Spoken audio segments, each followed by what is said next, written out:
welcome back to my channel. If you're new here, welcome. My name is Odette. I do weekly fashion and lifestyle videos for the working girl, and on my channel we talk everything from affordable all the way to luxury fashion. And today we are talking about luxury fashion. Specifically, I'm sharing my top 5 tips for buying your first designer bag. So if you already own designer bags, this video could still be useful to you. So I have quite a few designer bags myself, but I still follow these tips. So if that's something that might interest you, then go ahead and keep watching. I'm going to start by saying a luxury bag is a want, it's not a need. Most of us have gone our lives without actually owning a luxury bag, and we've survived, and we can still do that. So some people buy luxury bags because they like it and also because they can, and some people buy luxury bags because they use it as a rewarding technique. Whatever your reason is, I think these tips are still very useful when deciding what to purchase, because these bags do not come cheap. We have to save money in order to be able to buy them. So they don't come cheap, and they are definitely a sacrifice, because quite frankly you could have been doing something else with that money, but we choose to spend it on the things that we love. My first tip is to pick something that will give you your value for money. So obviously this should always be the case whether you're buying your first or your last or your medium luxury bag, but specifically even more so the case if it's your first. In this case, when I say value for money, I actually mean versatile, that you can wear it to a number of places. I really should have had my bags with me. Okay, I don't have my bags, I just realized all my bags are there. I will do a separate video where I'm actually filming the different bags, but a good example of that bag for me is one of my most recent, actually my most recent luxury bag purchase, which is this emerald green mini top handle bag. This bag, I wear it for lunch, for brunch, for dinner, for shopping. It's just an all-round bag. The size of it makes it perfect to go from a day to a night bag. And it's just ideal. The fact that it's also a dark color allows it to go with so many things. I'm yet to find an item in my wardrobe that does not go with this dark emerald green bag. The same thing can be said for a black bag. I know a lot of people, their first designer bag that they tend to go for is usually black. Personally, black is not my color when it even comes to bags. I probably own, besides my work bag, I probably own 2 black bags in my designer collection. I probably have 10 to 15 designer bags. I can't remember now because I've sold a couple. So you want a color that can go with a lot of stuff in your wardrobe, and you also want a size that can allow you to maneuver from day to night. Now for this particular bag, obviously if I have to carry more things during the day, so that could be my portable charger, an umbrella, or if I wanted to carry my heels in it or flats, I would typically move around with these type of bags where I just put extra stuff inside. If you can see stains, that's because I've been putting stuff inside. But yeah, normally when I shop in like nice stores like Selfridges, etc., I tend to keep the bags. Mind you, this is not my first designer bag, but I got it because it was quite versatile. Obviously Chanel is very expensive, etc., so if you were to go more on the affordable end of luxury, I would then pull your attention to this Lulu bag that I have. I think if I were to redo my luxury bag collection and buy a first bag, it would probably be this one. This was amongst my first 5 bags, but it wasn't the first. And this one again is because it's perfect for a day to night bag. The color is quite neutral, so it tends to go with a lot of things in my wardrobe. It doesn't stand out too much. It has gold, and I typically wear a lot of gold accessories, so it would work perfectly with what I'm going for. The size of the bag allows it to be worn as a day bag as well as an evening bag. It's not too big, neither is it too small. So that's the first thing to think about. You want a bag that is versatile, because you want a bag that can allow you to use with as many clothes as you have in your closet, as well as a bag that can take you from day to night. You can use it whenever you want. Not all bags give you that type of luxury, so it's something to think about. The second thing to think about for your first designer bag is whether you want a classic or a trendy piece.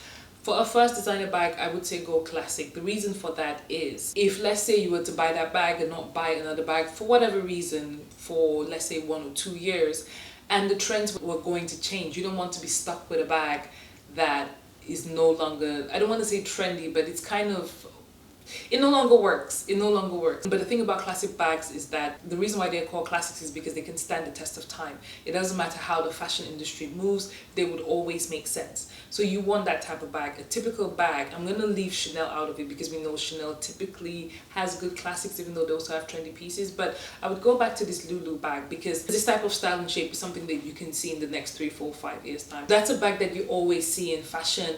It may come this time around with a top handle, without a top handle, with a chunky chain, with a tiny chain, with a leather belt. It can come in different styles, but the fact is it typically would have that kind of shape or style. So you want to pick something that is a classic rather than a trendy. In my opinion, a trendy bag or a seasonal bag would be like this, a Fendi first bag. Don't get me wrong, that's on my wish list. I absolutely love it, but I also recognize the fact that it is a trendy bag rather than a classic bag. So something like that is very trendy. In a couple of years, it may not make any sense to have that kind of shape or style. So that's the difference. You have to think about things like that. One of those tips that I would recommend, whether it's your first or your last or whatever, you need to follow this tip, and that is try the bag on in store first. So I know not everyone has the luxury of being able to access a store because it depends on your location and depending on the bag you want to buy. Sometimes some particular stores don't exist in certain locations, so it may not be possible for everybody, but if it is possible for you, definitely go and try it on the bag. So go and try it on in store, see how it feels. An example for myself is I remember I wanted to buy the Jodie bag because in pictures it just looked amazing. Everyone who seems to handle the bag, it just seemed like everyone loved it. When I went into store, the bag was very light. I didn't think it really suited my frame because I am a big girl, I am tall, and I have a bit of skin on me as well. Another one that I tried was actually the Palm Springs bag from Louis Vuitton. My goodness, I actually ordered that and I did a review of that. I might link a video, but I did a review of that and it just looked like a child's bag on me. It just didn't make any sense. But mind you, I have watched a lot of reviews on it and I've seen a lot of people wear it and it looked amazing. What I didn't take into account though was that these people either looked nothing like me in terms of height wise or shape wise, were nothing like me. So those are things to think about. So definitely, if you don't have access to a store, then look at reviews, and when you're looking at reviews, try to find someone who is of your body build and try to pay attention to some of the things that you think may bother you, such as length of the strap or size of the bag itself and all that kind of thing. Also see how people style it. I would definitely recommend researching the bag itself on YouTube or Instagram just to see how it's worn. So that is definitely something to think about when you want to buy any designer bag, be it your first or whatever. So if you're enjoying the video so far, go ahead and give us a like and don't forget to subscribe, because if you're liking this, chances are you like some of my other content as well. Fourth tip that I have for you is durability.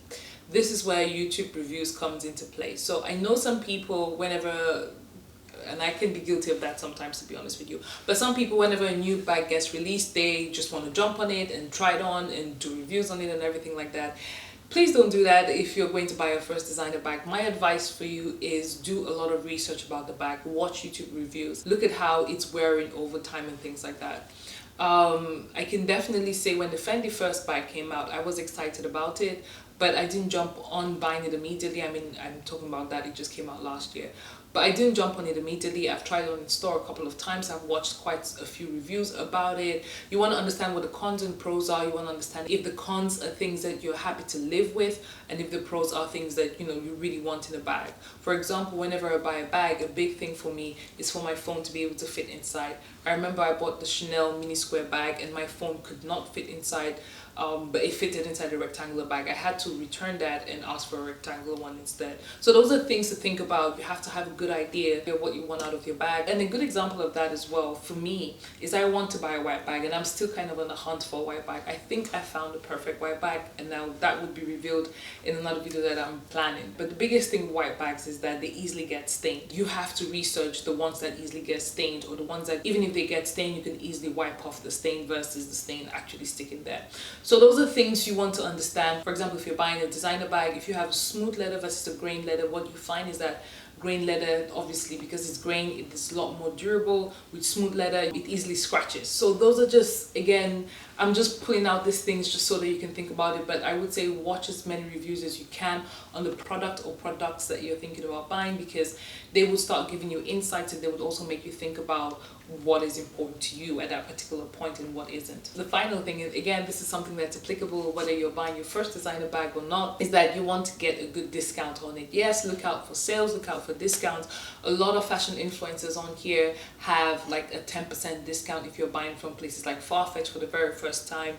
I know Matches.com, they do a 15% discount on a referral. So if you refer a friend to buy from Matches.com, when they purchase something and don't return it, you get 15% or something of that sort. But there's a 15% discount associated with a lot of their items. So look out for sales. Also places like Selfridges, Harrods, a lot of these places have discounts on their bags and things like that. So whatever bag you're choosing, look out for sales, look out for discounts, look out for codes that influencers provide for a particular brand, etc.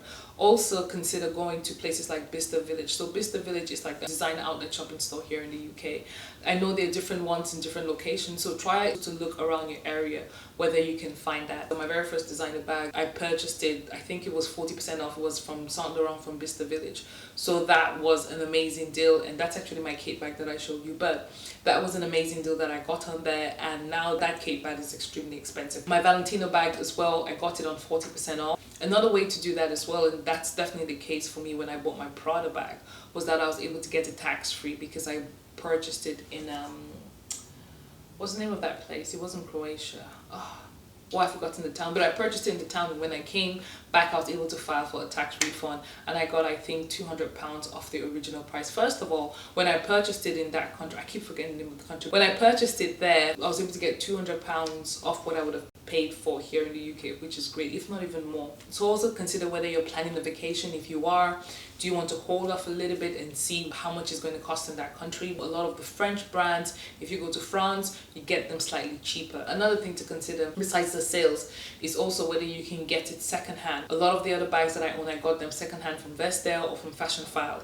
So again, consider other places where you can actually get a discount on the bags that you're purchasing. This is a lot of money that we're spending, so any amount that we can save, we will be grateful for it. And don't feel like you're being cheap or anything like that. If anything, you're saving, because that money can then go to another bag. If I'm to look at all the savings I've made on my bag, it's probably the cost of a brand new Chanel bag, if I'm honest with you, because I have made quite a lot of savings on the purchases that I've had just by paying 50% less, either by buying it secondhand or by buying it in store for a discount. Just look for deals and sales wherever you can. Research the bag, find out whether you can find it at a good price secondhand, or whether it actually just makes sense buying it brand new, because brands like Chanel, a lot of the newer stuff that comes out, it makes sense getting it in store, because these resellers out here are charging you an extra £2,000, £3,000, £4,000 on top of what that thing is, which I don't get it. So there's some bags that it makes sense to absolutely buy secondhand, but other bags, please go and buy in the store. Don't waste your money, because that can be used for absolutely something else. But that's a conversation for a different day. So that's it. Let me know what you think about my tips, whether you already follow any of these tips, and share some of yours with me as well. So what are your tips for buying designer bags? It doesn't have to be a first bag. If it is a first, then that's great. If it's not a first, please also share with us so that other people can see that and learn from that. We love to share on this page, so go ahead and let us know what your tips are for buying your designer bag. So thank you so much for watching to this point. As I mentioned before, if you liked the video, then go ahead and give us a like. It does help with the algorithm, and it helps YouTube push out my videos so that more people can see it. Also, don't forget to subscribe to my channel if you're not subscribed yet, and turn on notification bell so that you know every single time that I upload. Also, if you're not done watching content from me, I'll put a link here to my 2022 luxury bag collection, because I mean, we're talking about bags here, so I want to share my luxury bag collection with you that I had at the start of this year. Granted, it is different from what it is now, and I would update you guys towards the end of the year. Thank you so much for watching to this point, and I'll see you in my next one. Bye bye.